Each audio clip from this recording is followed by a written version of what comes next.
Hello guys, welcome to the channel. और आज का जो वीडियो हम लेकर आए हैं वो है session number 3 business analysis tools and techniques का। तो हाँ, इंतजार हो चुका है खत्म और आ चुका है सेशन नंबर 3। बट हाँ, थोड़ा सा ट्विस्ट इसमें मैं डाल रहा हूँ और वो ट्विस्ट ये है कि इस वीडियो के अंदर के जो टॉपिक्स हैं उसकी वजह से और थोड़ा सा वीडियो लंबा ना हो जाए इसकी वजह से मैंने इस वीडियो को डिवाइड कर दिया है 2 पार्ट में। तो ये वीडियो आने वाला है आपके पास पार्ट 1 पहले, फिर पार्ट 2 इसका लेकर आएंगे और इसके जो कंटेंट हैं वो भी पार्ट 1 और पार्ट 2 में आना ही चाहिए। इसलिए हमने इसको 2 पार्ट में कर दिया है डिवाइड और शुरू करते हैं हमारा पार्ट 1।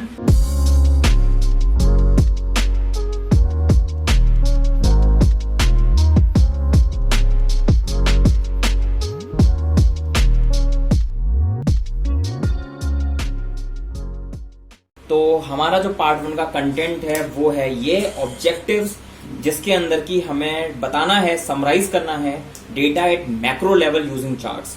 तो अभी केवल हम जो पहला पार्ट है उसके अंदर मैक्रो लेवल वाली चीजें यूज करेंगे, जिसके अंदर हम चार्ट्स कैसे डाले जाते हैं और किस किस टाइप के चार्ट्स हम डाल सकते हैं वो हम देखेंगे। उसके बाद में किस तरीके से हम डेटा को समराइज कर सकते हैं माइक्रो लेवल पर, वो हम देखेंगे पार्ट 2 के अंदर। तो हमारा पार्ट 1 शुरू करते हैं और हमारे सामने जो पहला स्लाइड आप देख पा रहे हैं वो है सेल्स मैनेजर को जरूरत पड़ती है 3 चीजों की। बजट बनाते हैं, सेल्स टारगेट बनाते हैं और फिर ग्रोथ के लिए वर्क करते हैं। लेकिन इसको हम पढ़ेंगे थोड़ा उल्टा करके। ग्रोथ के लिए काम करा जाता है, ग्रोथ के लिए सेल्स टारगेट सेट किए जाते हैं और सेल्स टारगेट को सेट करने के बाद में बजट बनाया जाता है so that whatever the target we had set उनको अचीव किया जा सके। और इन सारे चीजों को प्रोसेस करने के लिए हमको क्या क्या चीजें करनी पड़ती हैं। सबसे पहले तो हमें अपना पास्ट एनालाइज करना पड़ता है। पास्ट में हमने जो ईयर्स में काम किया है, कुछ महीनों काम किया है, उनमें हमने क्या क्या गलतियां करी हैं उनसे कुछ सीखना और इम्प्रूवमेंट लेकर आना अपने आगे आने वाली वर्किंग में। तो ये चीजें आपको पर्टिकुलर जो भी ग्रोथ आप कर रहे हो उसको अचीव कर, उसको ग्रोथ करने के लिए आप सेल्स टारगेट बनाते हैं और उन सेल्स टारगेट को अचीव करने के लिए आप बजट डिजाइन करते हैं। आगे बढ़ते हैं। इसमें हमें दे रखा है कि किस किस तरीके से हम एनालिसिस कर सकते हैं प्रॉफिटेबिलिटी की। पर्टिकुलर कोई कंपनी है वो किस किस तरीके से प्रॉफिटेबिलिटी लेके आ सकती है, उसे एनालाइज करना है। तो उसके लिए हमें क्या करना पड़ेगा, कुछ रिपोर्ट्स क्रिएट करनी पड़ेंगी। कुछ लोग टेक्सचुअल फॉर्मेट में रिपोर्ट बनाते हैं और कुछ लोग ग्राफिकल फॉर्मेट में रिपोर्ट बनाते हैं। बट क्योंकि जो टेक्सचुअल फॉर्मेट होता है वो डिफिकल्ट टू एनालाइज होता है और जो ग्राफिकल फॉर्मेट होता है वो इजी टू एनालाइज होता है, इसलिए बहुत से लोग केवल ग्राफिकल फॉर्मेट पर जाते हैं। और कौन लोग होते हैं जो टेक्सचुअल फॉर्मेट पे जाते हैं? For example doctors. जी हाँ, हमारे जो पढ़ाने के तरीके हैं, सबसे पहले हम प्रैक्टिकल थिंग्स और दूसरी चीज है हम रियल लाइफ एग्जांपल्स बहुत ज्यादा लेते हैं, जिससे कि इजीली किसी भी टॉपिक को समझाया जा सके और सामने वाले जो हमारे स्टूडेंट्स हैं वो इजीली उस चीज को समझ सकें। तो हाँ, तो डॉक्टर्स का हमने एग्जांपल लिया था टेक्सचुअल फॉर्मेट बनाने के लिए। तो डॉक्टर्स क्या करते हैं, किसी भी पेशेंट को उसकी बीमारी को वर्बली बताने से पहले उसको रिपोर्ट देते हैं कि आपका बॉडी के अंदर ये चीजें चल रही हैं, इसको हमें ऑपरेट करना होगा। तो वो हमें बता रहे हैं टेक्सचुअल फॉर्मेट में और उसके बाद में हम उनसे या फिर सजेस्ट किए हुए किसी और डॉक्टर से हम वो रिपोर्ट दिखाकर कंसल्ट करते हैं व्हाट वी शुड डू।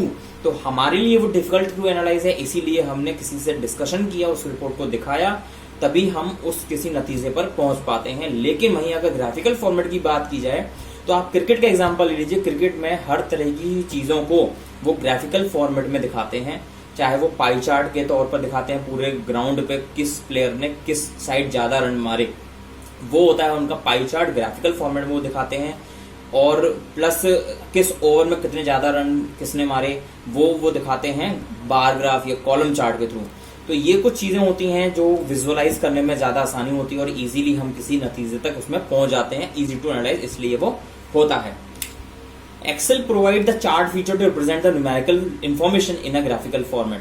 तो क्या हुआ है, एक्सेल ने हमको जो न्यूमेरिकल इंफॉर्मेशन हमारे पास कलेक्ट हो चुकी है, डेटा सेट बन चुका है, उसको ग्राफिकली रिप्रेजेंट करने के लिए हमको जो फीचर दिया है उसको कहते हैं चार्ट फीचर। यानी कि हम उस चीज को चार्ट बनाकर चार्ट में इंसर्ट करके दिखा सकते हैं।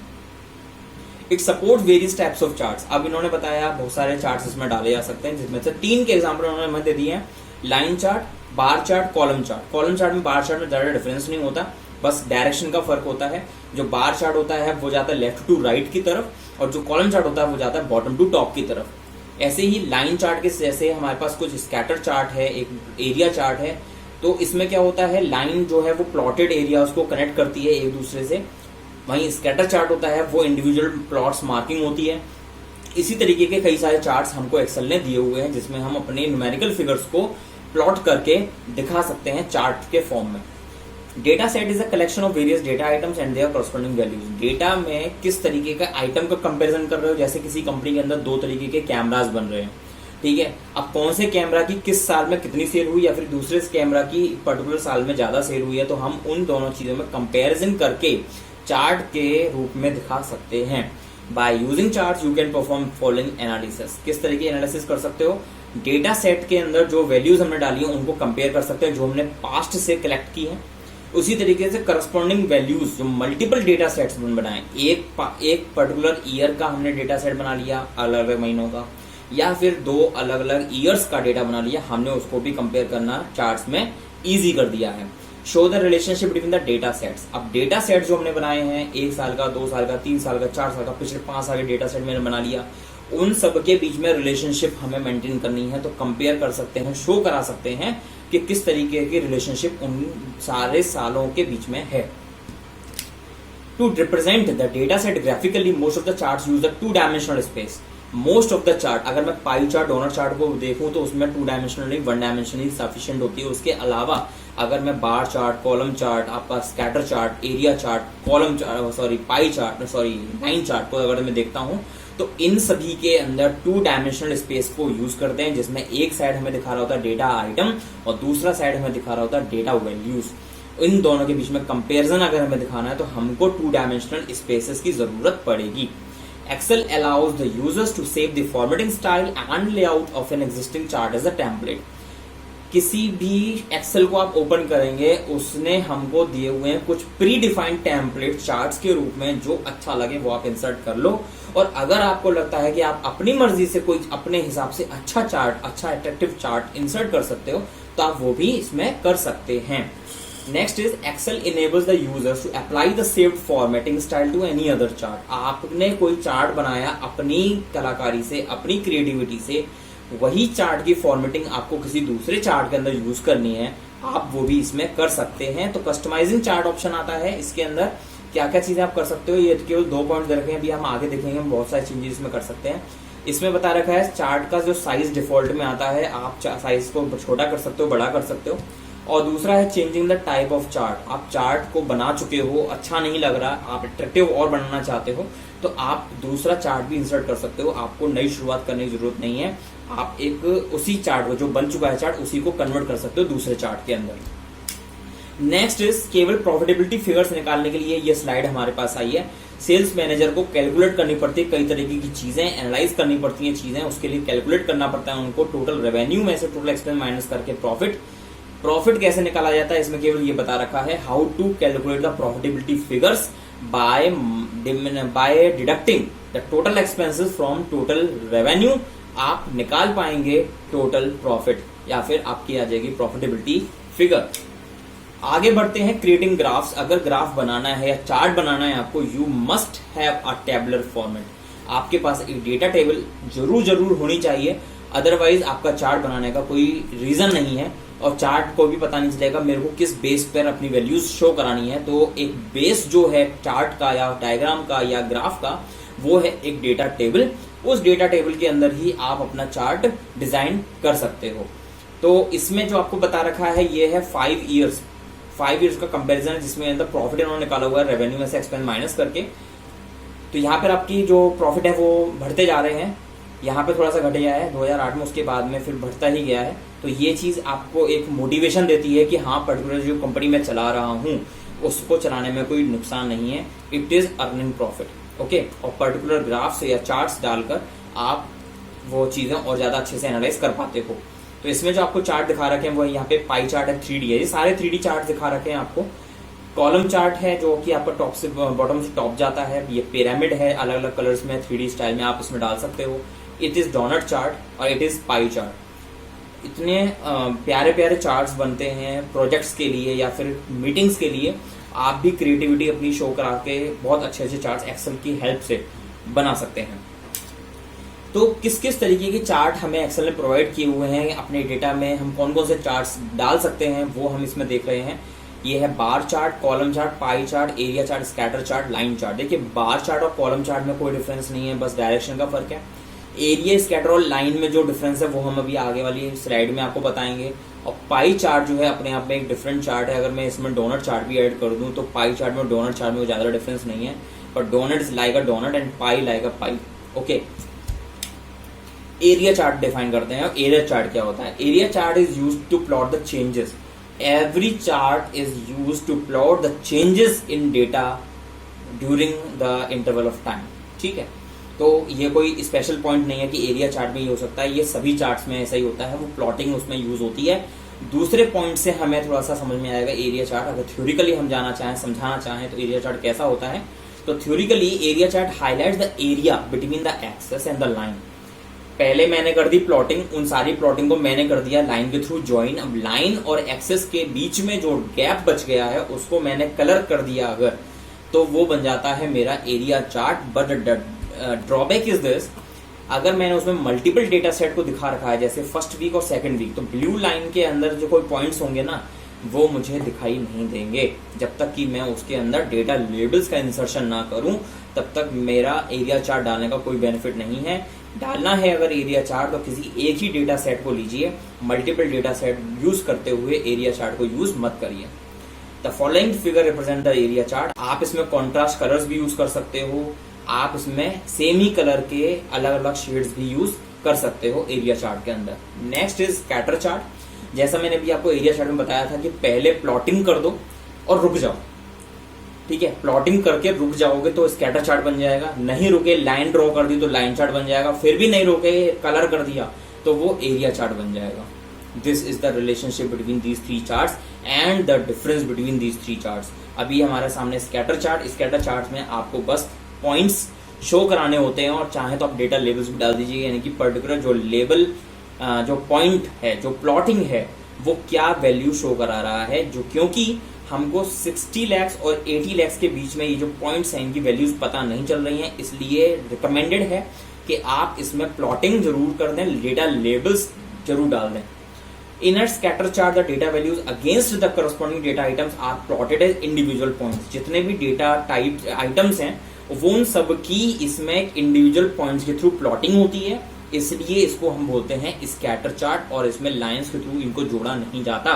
वहीं अगर मैं बात करता हूं लाइन चार्ट के बारे में, जो कि हमारा अगला स्लाइड है, उसमें क्या होता है, हमने प्लॉटिंग को तो कर दी लेकिन एक लाइन से हमने एक प्लॉट को दूसरे प्लॉट के संग में जोड़ दिया और वो जो लाइन ड्रॉ हो जाती है उसको बना देते हैं हम लाइन चार्ट। पढ़ते हैं इसके बारे में। सेम थिंग इसमें भी कही हुई है, line chart plotted points are connected through a line. एक लाइन के थ्रू हम जब प्लॉटिंग को हम कनेक्ट कर देते हैं तो वो बन जाता है लाइन चार्ट, जैसा कि हमें डायग्राम में भी दिख रहा है। और थर्ड पॉइंट हमें बता भी रहा है, following figure represent a line chart. आगे बढ़ते हैं बार चार्ट की तरफ। तो बार चार्ट में मैं जैसा कि आपको पहले बता चुका हूं, थोड़ा सा अभी डिटेल में बताने का वक्त है। तो इसके अंदर क्या होता है, हमें विड्थ बताता है कि कितनी क्वांटिटी हमारी किसी प्रोडक्ट की मैन्युफैक्चर हुई है या सेल हुई है, whatever the type of information you want to get from the data. Bar chart is used to compare the individual item in a group of items. पूरे group of item में वो हमें individually हर एक item का अलग अलग बार दिखाएगा, जो कि लेफ्ट से राइट की तरफ फ्लो हो रहा होता है, और जो उसकी विड्थ होती है वो शो कराता है कि वो जो है डेटा वो कितना ज्यादा हमारा वैल्यू रिप्रेजेंट कर रहा है, किस वैल्यू को वो रिप्रेजेंट कर रहा है, कितनी वैल्यू को रिप्रेजेंट कर रहा है। और इसमें क्या होता है, organise vertically Y axis and values these items are displayed at horizontally X axis. Horizontally X axis पर और वर्टिकली वाई एक्सिस पर ये हमें शो करा रहा होता है, यानी कि थोड़ा सा डायरेक्शन इसका चेंज है। कॉलम चार्ट जो कि अगला वाला है हमारा, इसके अंदर जो मैंने आपको बताया डायरेक्शन चेंज हो जाएगा, उसका बॉटम से टॉप की तरफ फ्लो कर रहा होता है। Column chart is frequently used to compare the individual item in a group of items. यानी कि इंडिविजुअल आइटम जो भी है, मतलब सेम ही है, बार चार्ट हो चाहे कॉलम चार्ट हो, सेम चीजें वो रिप्रेजेंट कर रहे हैं, but the width is there in bar chart, height is there in the column chart. यानी कि जितना ऊंचा बार जा रहा है, कॉलम जा रहा है, वो हमें दिखाता है कि what is the value of that column of that item या प्रोडक्ट। तो पर्टिकुलर जो फिगर नीचे दिखा रखी है वो है, शो कर रही है हमें कॉलम चार्ट कैसा होता है। Next is pie chart. Pie chart जो है हमें रेशियो फॉर्म में दिखाता है pieces of chart, pieces of data किस तरीके से या कौन कौन सी, मान लीजिए जैसे हमने अभी एग्जांपल दिया था क्रिकेट का, क्रिकेट में पर्टिकुलर एक प्लेयर ने फील्ड के किस किस डायरेक्शन में कितने रन जोड़े हैं, वो सारी चीजें इजीली हम देख पाएंगे in the form of a pie chart. ठीक है, और क्रिकेट में दिखाते भी पाई चार्ट के फॉर्म में ही है, क्योंकि ग्राउंड अगर हमारा सर्कुलर है, हमारा पाई चार्ट भी सर्कुलर है, हम चाहें तो इसको डोनट के थ्रू भी शो करा सकते हैं, बट बिफोर डोनट हम लोग पाई चार्ट को ज्यादा प्रेफर करते हैं। तो ये था हमारा pie chart is used to provide information about a single data set. Multiple data set में जैसे मैंने आपको एरिया में बताया, एरिया में मल्टीपल डाल तो सकते हो बट मत डालना, लेकिन ये जो हमारा पाई चार्ट होता है वो सिंगल डेटा सेट को ही एक्सेप्ट करता है। एरिया चार्ट मल्टीपल को एक्सेप्ट कर लेता है, बट ड्रॉबैक है उसका, इसलिए मना कर रहा हूँ। और पाई चार्ट जो है आपका वो सिंगल डेटा सेट ही एक्सेप्ट करता है, इसलिए आप दूसरा डेटा सेट में यूज ही नहीं कर सकते। नेक्स्ट ये है हमारे चार्ट कंपोनेंट्स। कंपोनेंट्स के बिना आपका चार्ट जो है वो बहुत ही फीका फीका लगेगा, खाली खाली लगेगा, और उसको आप पूरी तरह से एक्सप्लेनेबल भी नहीं बना पाओगे। तो रिकमेंडेड है कि आपको अगर चार्ट अपना एक्सप्लेनेबल बनाना है तो कंपोनेंट जरूर यूज कर लें। लिस्ट तो यहाँ बनी हुई है, लिस्ट आप देख सकते हो, और उनकी जो पोजीशनिंग है वो चार्ट में कहाँ कहाँ होती है वो आप यहाँ पे देख सकते हो। सबसे ऊपर होता है चार्ट टाइटल, पीछे जो लाइंस आपको दी हुई होती है ग्रिड लाइंस, जैसे हॉरिजॉन्टल ग्रिड लाइंस आपकी होती है, यहाँ पे वर्टिकल ग्रिड लाइंस आपकी ये दिखा रखी है। हर एक कॉलम या बार के एंड में जो वैल्यू शो कराई हुई है वो है आपकी डेटा लेबल्स। ये जो आपको कलर वाइज दिखा रखा है ये है डेटा आपका data legends. Next is vertical axis, जो आपकी वाई एक्सिस होती है, ये आपकी एक्स एक्सिस होती है, दैट इज हॉरिजॉन्टल एक्सिस। इधर आप टाइटल डाल सकते हो, नीचे जो आपको ये दिखा रहा है 2007 2008 वो क्या दिखा रखा है ईयर, और ये जो आपके अमाउंट दिखा रखे हैं वो क्या है प्रॉफिट एंड लॉस। तो ये एक्सिस टाइटल्स होते हैं। और यहाँ पे आपको दिखा रखी है data table. Data table recommended है अगर आप एम्बेडेड चार्ट डाल रहे हो। अगर आप एम्बेडेड चार्ट डाल रहे हो तो आपको डेटा टेबल वाला कंपोनेंट डालने की जरूरत नहीं है, और अगर आप चार्ट शीट वाला चार्ट इंसर्ट कर रहे हो तो आप डेटा टेबल डाल सकते हो, क्योंकि उसके अंदर क्या होता है अगर हमें टेबल देखनी है तो हमें दूसरी शीट पर मूव ऑन करना पड़ेगा। तो बेटर इज कि अगर आप एम्बेडेड डाल रहे हो तो डेटा टेबल वाला कंपोनेंट इंसर्ट नहीं करें। अब हम आते हैं एम्बेडेड चार्ट होता क्या है। ठीक है, Excel allows the users to insert a chart in a worksheet. Excel से हम वर्कशीट के अंदर चार्ट तो डाल सकते हैं, लेकिन चार्ट किस किस तरीके से डाल सकते हैं वो अब हम देखने वाले हैं। तो एम्बेडेड चार्ट होता है जिसमें सिंगल शीट पे ही डेटा टेबल भी होती है और चार्ट भी वही होता है। बट अगर मैं चार्ट शीट की बात करता हूं तो उसके अंदर क्या होता है, चार्ट इंसर्ट करते ही मेरा वो चार्ट दूसरी शीट पर चला जाएगा और पहली शीट पर मेरी केवल डेटा टेबल दिख रही होगी। ठीक है, तो जैसे भी अच्छा लगे उस तरीके से आप डाल सकते हो। सेम शीट पर चार्ट होने का मतलब है एम्बेडेड चार्ट। क्वेश्चन आ गया है, which one of the following chart types is used to display the ratio of the pieces of data in a selected data set? Ratio of the pieces of data अगर हमें दिखा रखा है तो वो कौन सा चार्ट होता है, column pi bar scatter, it's pie chart. ध्यान रखें, क्वेश्चन को लिख लें अपने पास, क्योंकि ये आपके कभी किसी भी चीज में काम भी आ सकता है, चाहे पढ़ाने के काम में आ सकता है, चाहे किसी एग्जाम में काम आ सकता है। नेक्स्ट क्वेश्चन पे चलते हैं, which one of the following chart component displays, chart का कौन सा कंपोनेंट है जो कि डेटा आइटम के साथ साथ डेटा वैल्यूज भी दिखा देता है, on the basis of which a chart is created, जिसके बेस पर चार्ट क्रिएट किया गया है, वो है हमारा डेटा टेबल। तो क्या है, देखो डेटा लेबल जो है वो केवल वैल्यू शो कर रहा है, लीजेंड जो है वो केवल आइटम शो कर रहा है, और एक्सेस जो होती है वो इंडिविजुअल दोनों चीजें शो कर रही है। एक्सेस जो है हमारी एक्सेस वाई है, एक्सेस एक्स, दोनों पे अलग अलग चीजें शो कर रहा है, लेकिन जो डेटा टेबल है हमारी वो दोनों चीजें हमें शो कर रहा होता है। तो आपका डेटा टेबल इसमें ऑप्शन हो सकता है। कस्टमाइजिंग ग्राफ, अब सेल्स मैनेजर को अलग अलग मंथ की रिपोर्ट जो है वो सेंड करनी पड़ती है मंथ वाइज, ठीक है, या फिर क्वार्टर वाइज बोल सकते हो, वीकली भी बोल सकते हो, वो डिपेंड करता है कंपनी की क्या पॉलिसी है। ठीक है, अब उसको कस्टमाइज करने के लिए वो क्या करते हैं, कुछ रिपोर्ट्स को चार्ट के फॉर्म में शो कराते हैं, ग्राफ्स डाल के शो कराते हैं, क्योंकि वो इजीली एक्सप्लेनेबल है, अंडरस्टैंडेबल। अब हम यहां पर आते हैं, यहां पर कस्टमाइजिंग ग्राफ्स, ग्राफ को कस्टमाइज करने के लिए एक्सेल ने जो आपको कस्टमाइजिंग ऑप्शंस दिए हैं वो design, layout and formatting style chart में आप डाल सकते हो। वैसे तो ये पूरा जो स्लाइड है ये पूरा प्रैक्टिकल एक्सपोजर पर है, और प्रैक्टिकल एक्सपोजर के लिए आप ऊपर आई बटन पर जाकर हमारी जो चार्ट के ऊपर बेस्ड जो प्रैक्टिकल वीडियो है वो आप रेफर कर सकते हैं। और ये जो आपको दिखा रखा है यहाँ पर डिजाइन, अगर आपको चार्ट की चेंज करनी है तो टाइप, किस टाइप का चार्ट, किस डेटा को लेकर चार्ट बना रहे हो, लेआउट क्या होना चाहिए, स्टाइल क्या होना चाहिए या लोकेशन क्या होना चाहिए, वो आप जाएंगे डिजाइन टैब के अंदर। ये आपके कंटेक्चुअल टैब्स होते हैं जो आपको चार्ट पर क्लिक करने पर ऊपर रिबन में खुल जाते हैं।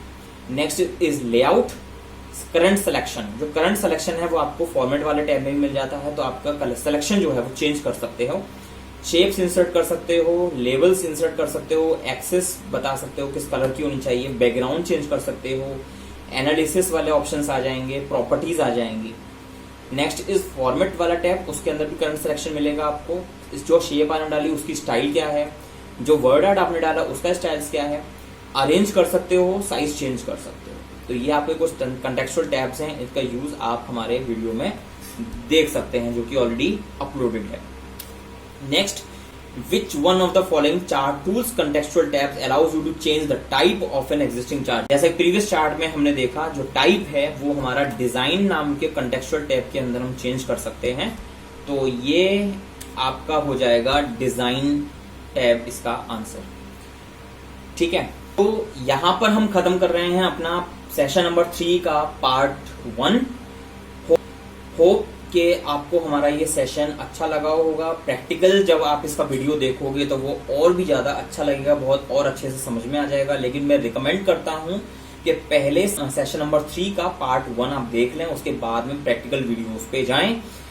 और इस टाइप के वीडियोस और भी हमारे आते रहेंगे और जल्दी ही पार्ट 2 जो इसका आगे का कंटिन्यूएशन है वो भी जल्दी ही अपलोड होगा। होप कि आपको हमारा ये वीडियो पसंद आया होगा। पसंद आया हो तो लाइक करें, शेयर करें और चैनल को सब्सक्राइब करना ना भूलें। सब्सक्राइब करते रहेंगे तो आपके पास हमारे नए नए वीडियोस के नोटिफिकेशन जल्दी जल्दी आते रहेंगे।